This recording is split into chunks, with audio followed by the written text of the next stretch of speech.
there's a mental game you're losing. Yeah. And there was something that I once got told, and it doesn't matter where you finish on the workout as long as you are proud of your effort. So if you, and 9 times out of 10, if you put it all on the table and you really challenge yourself, you don't care that you came last. You finish so satisfied because you know you did everything you could do. As where that's almost the complete opposite of it. That's you making an excuse now not to put in the effort. And then that dictates the result, but it also stops the progress.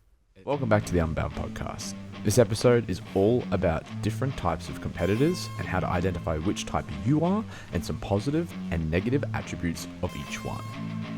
We've done some stuff on this before where we talk about it. So we've probably all heard the conversation before where it's like, okay, well, why are some people so scared of the C word and the competition word? They're like, I don't want to compete. I'm not competitive. I don't want to do this because people are too competitive or they've had a negative experience with it.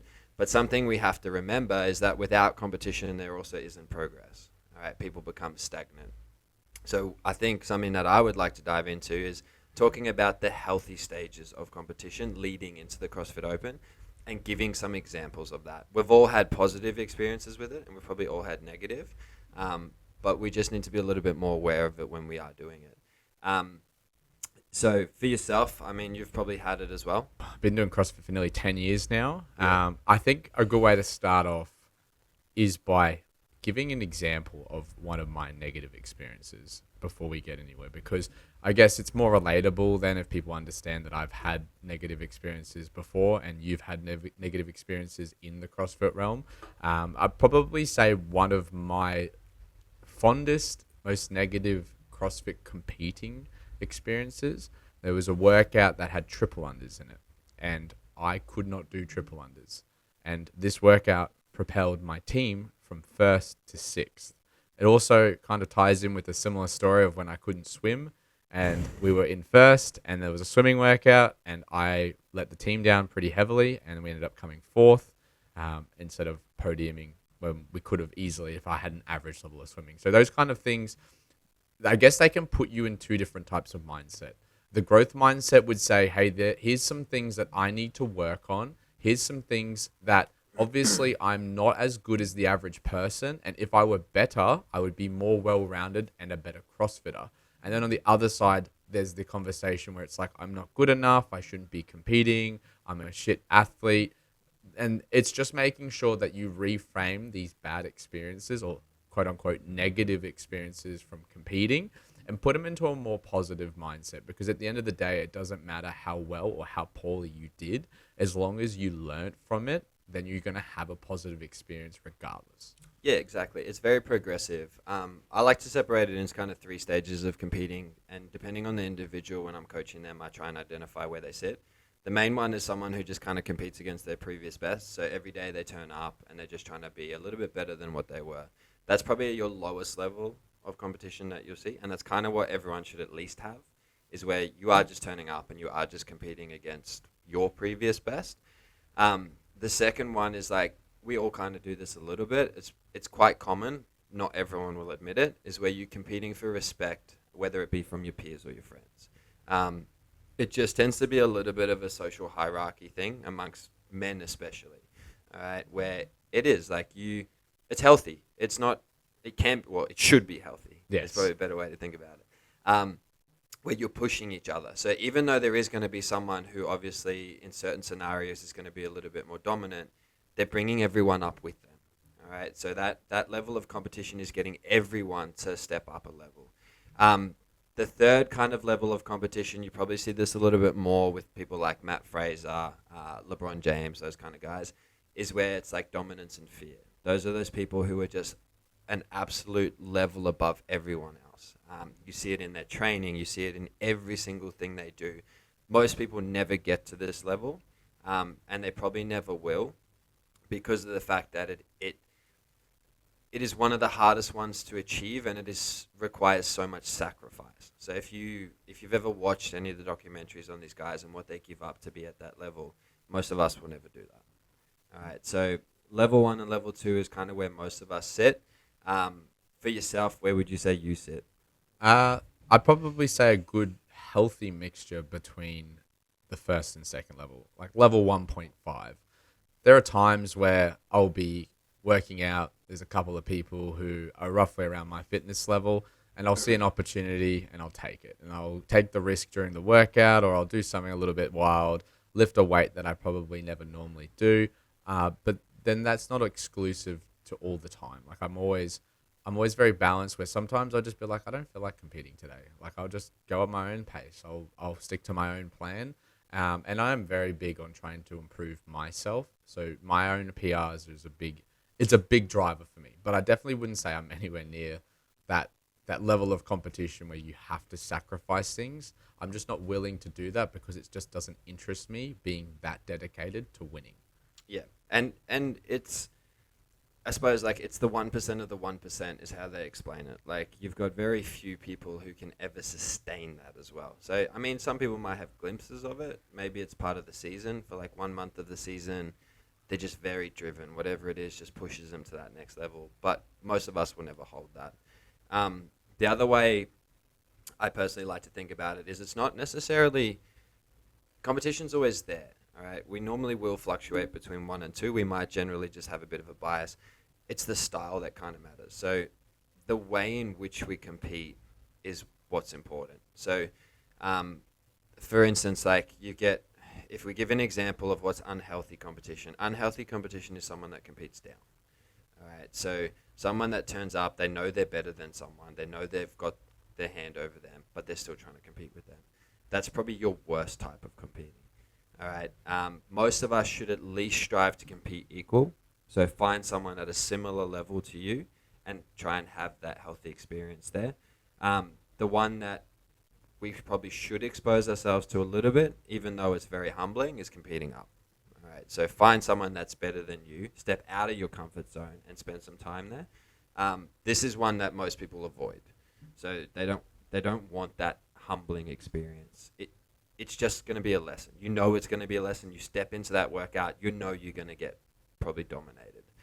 But the amount of progress that you can make there is unreal. So you see this in sports. If you take a 14-year-old and he plays 3 grades up, what do you see? How much does he progress compared to the other guys who are playing in their age bracket?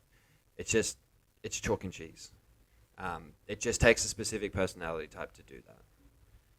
I guess from that side of things as well, like if you think about the environment you place yourself in is inherently how you will develop, even as anything, whether it's an athlete in your job. Like if everyone's driven and then you join an environment where they're all driven, they're all competitive, they're all like a healthy competition, but they want the best for each other, which is why they'll push each other, you will inevitably become better. So when you look at that person in your class, look at it like, I'm never going to beat her or never going to beat him. I'm never going to lift as much as him. I'm not going to be as fast as him in a workout. The way you should at least have the perspective is, what if? What if I can beat him? What if there's something, or what if there's a chance? Even if it fails, 9 times out of 10, even 10 times out of 10, you'll fail and you won't beat that person. It's like if I went head to head with Matt Fraser and I was like, yeah, man, I'm going to smash you at this workout. And then he flogs me by 5 minutes. It's like, cool. But at the same time, like, if there's an opportunity, like, you will go to that competition level to push to that point that you would not normally, purely because there was a chance. You might somehow have kept up, or there might be a workout that favors your abilities a lot more than this person, and you'll see that opportunity and you'll try and take it. Like I said, most times out of 10, you will fail. You will burn out and they will just cruise on past you because they have that training age, they have that experience, and they might have that warrior mindset. But if there's that chance and you take it and you succeed, you will grow as not only as a person, but you will also put yourself in a position where you're like, I'm actually better than I think, or I have more to give than I normally would. Yeah, you hold on for that extra rep. Like, no doubt you probably did more than you would have done if you were just training by yourself or you were competing in another way, which is only going to give you progress.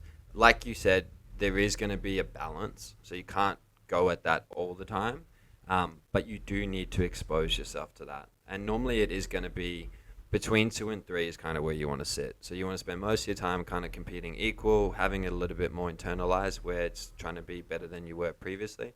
But at some point, you do need to try and level up a little bit and try and compete with someone at a similar level, a little bit better than you. And I suppose trying to make this a little bit more specific to the open in terms of what we've just spoke about. So we've kind of laid out the types of competitors, right? The styles of competing. How would that look in an open format? So you're turning up, you're doing some group training. You've got 3 weeks, the workouts come out, right? You've got your heats allocated. You turn up and we do it in heats of 7. So there's 7 of you going. How would the application of that look in a healthy format? I guess depending on how long you've been going to the gym for, or at least that affiliate for, you would kind of have an idea of roughly where people's fitness levels are at. So you would automatically know who's around your level and who isn't. So you could pinpoint the people that you know, okay, like I know I've done a few class workouts with this person and we're roughly on the same level. So this person is a good idea of a rough gauge to see where I'm at in a workout, whether I'm doing well or whether I need to pick my pace up. So at least from that instant point of view, you have an idea of where you need to be at. I guess the second thing then is understanding what the workout pertains. And then, like I mentioned, you know what they're already good and maybe not so good at. So you can assess from yourself and be honest with yourself and be like that person's a great runner. I'm not going to be able to beat him in a running workout. But that gives you that opportunity to also reframe it. Like, what if I could beat him? What if I push myself a little bit harder or push myself on some of the movements that are after that movement that I'm not so good at? Yeah, stay a bit closer to him on the run. Don't let him get past your side, your vision. So he can't get out of your vision. You stay within 50 meters. You probably run that faster than you would have run it any other way. And then by yourself, of course. And then the other side of things is, I guess, like if you come into a situation where you don't know or you have no idea where anyone else is at, don't use the field as a gauge of how fast you should be going. You still have a plan. You still have some form of tactic. You have some sort of rep range or sets you're going to hit. Don't just throw that out the window because you see old mate going unbroken on the first round of clean and jerks when there's 10 rounds in a workout. So I guess it's like a bit of smart planning, but at the same time, like, know how fast you need to cycle your reps. If you know that person is the same fitness level and they're moving genuinely a lot quicker than you, gauge whether that's a worthy risk to take or not. Like that, it's a bit about smart competitor, not just being like, oh God, they're going faster, let's fully send it. Like it now or never, and you're 3 rounds in, still 7 rounds to go. Like if they're going really hard, you might be like, they've made a dumb decision. I can take my advantage by just sticking to the plan that I set, and then that will inherently beat them in the long term. Yeah, exactly. And I suppose we probably need to give an example of some unhealthy competing then. We've all probably seen it. You see it every year, and I do hope this year it's a little bit different. For me, what I would call unhealthy competing, and we've all had this, is people that call out other people for no reps, where they're like, that person didn't beat me, they never squatted to depth, they never did all this. There's an element of accountability that the coaches will keep those people up to. But if that's what you're worried about, and that's your reason for basically judging everything, you're kind of thinking about it the wrong way. The way I try and think about it is, if I'm in a class and I know someone's not doing the reps, all right, I'm at 75 double unders and we have 150 and they're finished and I've gone unbroken. I don't necessarily go, oh, well, fuck this shit. Like, that person's cheating. I go, okay, sweet, let's race. And I go, he's obviously going to be quicker than me, but I want to see how close I can stay with him doing the reps legitimately. So it still pushes me. It gives you something to chase. I don't worry about the fact they're only cheating themselves. All right? It doesn't affect me. Like, I can still use that as a motivator to get more out of the session. It just gives me someone to try and chase. 100%. And like in that situation too, like, so someone's been like, oh, that person, like half their reps didn't even count. Like, they might not know that like old love or old mate can't squat to depth.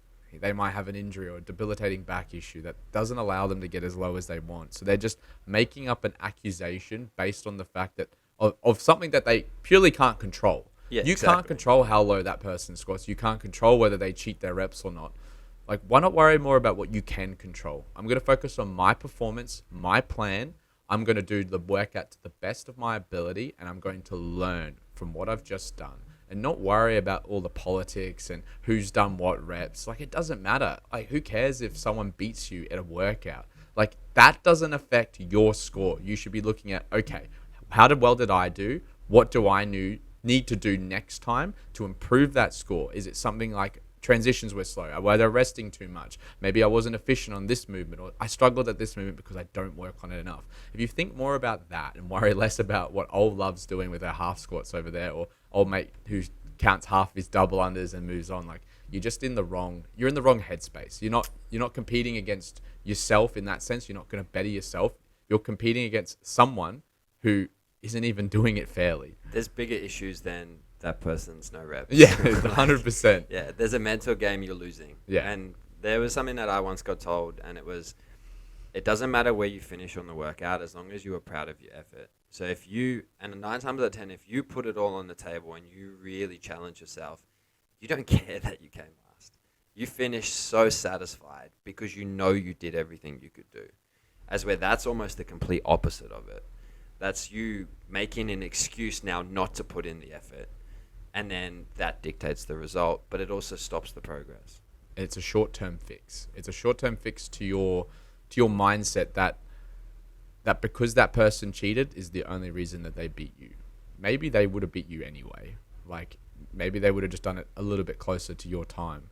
But at the same time, like, if you're so focused and wrapped up on how much they cheated their reps or how many times they didn't do a certain movement, it's like you're in the wrong headspace, and you need to have a look at yourself. It's a non-progressive way of thinking. Exactly. And you're not going to progress as a person if you're worried so much about what other people are doing. Yeah. And I mean, we spoke about it. It's benefit of the doubt. So people make mistakes. Just assume the judge counted wrong or it just got through the cracks. You don't need to be like that person was intentionally cheating and trying to make my life hard, because that's not what they were doing. What if you're wrong? Yeah. What if they were doing it right? And you make yourself look like a dick for no reason. So now you're a dick and you're wrong. It's like, and you lost. Yeah, and you lost. 3 losers in one go. That's not a competitor that I want to be. Yeah, exactly.